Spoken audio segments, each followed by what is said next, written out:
അപ്പോൾ ഇന്നത്തെ നമ്മുടെ പരിപാടി എന്താണെന്നറിയോ? ഇന്ന് 6 മണിക്ക് വൈകുന്നേരം 6 മണിക്ക് ഒരു ബർത്ത്ഡേ സെലിബ്രേഷൻ ഉണ്ട്. അപ്പോൾ അതിന് വേണ്ടിയിട്ട് ഒരു ഗിഫ്റ്റ് കൊടുക്കണം, ഒരു കുട്ടിക്ക് ഡ്രസ്സ്. അപ്പോൾ അതിൻ്റെ പണിപ്പുരയിലാണ്. നമുക്കിത് ചെയ്യണത് കണ്ടാലാ. അപ്പോൾ ഇന്ന് തയ്ക്കാനായിട്ടതാ ഈ 2 മെറ്റീരിയലാണ് എൻ്റെ കയ്യിൽ വരുന്നതും ഇന്നതും. അപ്പോൾ ഇത് വെച്ചിട്ടാണ് ഇന്നത്തെ ഫ്രോക്ക് നമ്മൾ തയ്ക്കുന്നത്. ചെയ്യാം. ലൈനിങ് മടക്കണം. അപ്പോൾ ഈ ലൈനിങ് തുണിയാണ് നമ്മൾ ഫസ്റ്റ് കട്ട് ചെയ്തത് കേട്ടോ.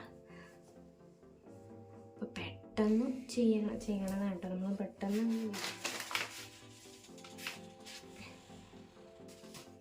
ഇതങ്ങ് കട്ട് ചെയ്തെടുക്കാം.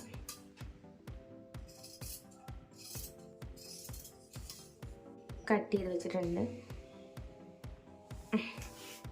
നമ്മൾ ഈ ബാക്ക് പോർഷൻ്റെ ഈ ഇവിടെ നിന്ന് സെൻറ്ററിൽ നിന്ന് ഇങ്ങനെ കട്ട് ചെയ്തെടുക്കും. അതേപോലെ സ്കേർട്ടായിട്ട് തയ്ക്കാനായിട്ട് സ്കേർട്ട് പോർഷനിലേക്ക് വേണ്ടിയിട്ട് നമ്മളിത് ഇങ്ങനെ കട്ട് ചെയ്ത് വെച്ചിട്ടുണ്ട് കേട്ടോ. ഇത് നമ്മൾ കട്ട് ചെയ്ത് ഓൾറെഡി വെച്ചു കേട്ടോ. വീഡിയോ എടുക്കാൻ വിട്ടുപോയി. അപ്പോൾ നമ്മൾ എപ്പോഴും സാറ്റിൻ കട്ട് ചെയ്യുമ്പോൾ ഒരു 1/2 ഇഞ്ച് കൂടുതലിട്ട് കട്ട് ചെയ്യണം. കാരണം ഇതിങ്ങനെ പിന്നി പോവേ, അതിന് വേണ്ടിയിട്ട്. പല സാറ്റിനിൽ നമ്മളിങ്ങനെ തുണി നമ്മുടെ പാറ്റേൺ കട്ട് ചെയ്ത് വയ്ക്കുന്നു, മാർക്ക് ചെയ്യുന്നു, വെട്ടുന്നു. അപ്പം നമ്മൾ തുണി എത്രയോ ഇതാക്കാൻ പറ്റുന്നു അത്രയും. അപ്പം നമ്മളെപ്പോഴും കട്ട് ചെയ്യുമ്പോൾ ഒരു ഇത്തിരി ഗ്യാപ്പ് ഇട്ടിട്ട് വേണം കട്ട് ചെയ്യാൻ. കാരണം എന്താണെന്ന് വെച്ചാൽ നമ്മൾ സാറ്റിനൊക്കെ കട്ട് ചെയ്യുമ്പോൾ ഉണ്ടല്ലോ, സാറ്റിനൊക്കെ നമ്മൾ സാറ്റിൻ കട്ട് ചെയ്യുമ്പോൾ പിന്നി പോകും. അപ്പോൾ തയ്ച്ച് വരുമ്പോഴേക്കും ആ പിന്നിലങ്ങ് കയറി നിൽക്കും. ഇല്ലെങ്കിൽ നിങ്ങൾക്ക് കറക്റ്റ് അളവിനെടുത്തിട്ട് അതൊന്ന് ഉരുക്കി വെക്കാൻ കട്ട് ചെയ്തെടുത്തു. രണ്ടും കട്ട്. ഇത്രയും ഭാഗം നമ്മൾ ബോ ചെയ്യാനായിട്ട് എടുക്കും കേട്ടോ. ഉള്ളിൽ നീളരിലാണ് മറ്റേ വർക്ക് വന്നിരിക്കുന്നത്. അതുകൊണ്ട് തന്നെ നമ്മൾ മടക്കുമ്പോൾ ഇങ്ങനെ വേണം മടക്കാനായിട്ട്. ബാക്കിൻ്റെ നെറ്റ് കട്ട് ചെയ്തു, സാറ്റിൻ കട്ട് ചെയ്തു, കോട്ടൺ ലൈനിങ് കട്ട് ചെയ്തു. ഡ്രസ്സിന് നെറ്റും സാറ്റിനും കോട്ടനും കട്ട് ചെയ്തു. അപ്പോൾ സ്കേർട്ട് പോർഷനിൽ നമ്മൾ ഈ 2 മെറ്റീരിയലും സാറ്റിനാണ് വെക്കുന്നത് കേട്ടോ. സാറ്റിനും കോട്ടൺ ലൈനിങ്ങും മാത്രമേ ഉള്ളൂ കേട്ടോ. ഈ പോർഷൻ എടുത്തില്ലേ, ഈ പോർഷനും സാറ്റിൻ്റെ ഈ നല്ല വശത്ത് നമ്മുടെ ഈ നെറ്റ് ഫാബ്രിക്കും കൂടെ ചേർത്ത് ഒന്ന് അടിച്ചെടുക്കണം. അതേപോലെ തന്നെ 2 പീസിൽ അടിച്ചെടുക്കുക. വെറുതെ ഒരു സിംഗിൾ സ്റ്റിച്ചിൽ അടിച്ചെടുക്കണം. നമ്മൾ ലൈനിങ് ഇങ്ങനെ എടുക്കും. ലൈനിങ്ങിൻ്റെ ഇപ്പുറത്തെ പാട്ടും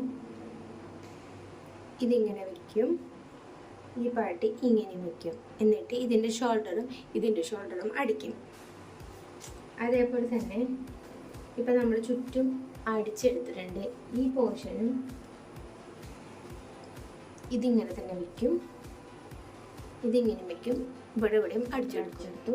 ഇനി നമ്മൾ ഇതിൻ്റെയും ഷോൾഡർ അടിച്ചെടുത്തു. ഇത് രണ്ടും കൂടെ നല്ല വശം ചേർത്ത് വെച്ച് ഇവിടെ നിന്ന് ഇങ്ങനെ അടിച്ചെടുക്കും.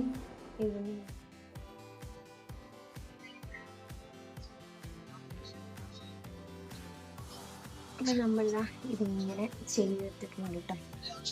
ഇവിടെ ഇങ്ങനെ ഓപ്പൺ ആക്കുന്ന രീതിയിലാണ്. ഇത് നമ്മൾ ഇതും ഈ പോർഷനും കൂടെ കൂട്ടി യോജിപ്പിക്കും. എന്നിട്ട് അങ്ങനെ ഇടും. എന്നിട്ട് കോട്ടൻ്റെ ഈ പോർഷനും കൂടെ യോജിപ്പിക്കും. അങ്ങനെയായിട്ടാണ് ചെയ്യാൻ പോകുന്നത്. നമ്മൾ സിബ് അറ്റാച്ച് ചെയ്യാണ്ട ഇതേപോലത്തെ ഒരു ഫുട്ടാണ്. ഇതൊരു തിരിക്കണ ഭാഗമുണ്ട്. അതനുസരിച്ച് നമുക്കിവിടെ അഡ്ജസ്റ്റ് ചെയ്യാനൊക്കെ ആയിട്ട് പറ്റും. ഉണ്ടോ? എന്നിട്ട് അഡ്ജസ്റ്റ് ചെയ്തിട്ട് ഇതൊരു യെല്ലോ ഭാഗമുണ്ട്, അത് തിരിച്ച് കൊടുത്തു കഴിഞ്ഞാൽ സെറ്റാണ്. അറിയില്ല, വളരെ ധൃതിക്കാണ് ഞാനിത് ചെയ്തെടുത്തത്. അതുകൊണ്ട് തന്നെ എനിക്ക് വീഡിയോ ഒന്നും മര്യാദയ്ക്ക് എടുക്കാൻ പറ്റിയില്ല.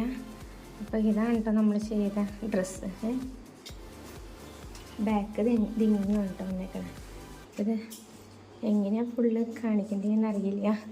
ഇട്ടിട്ടുള്ളൊരു വീഡിയോ ഞാൻ അയക്കാം കേട്ടോ.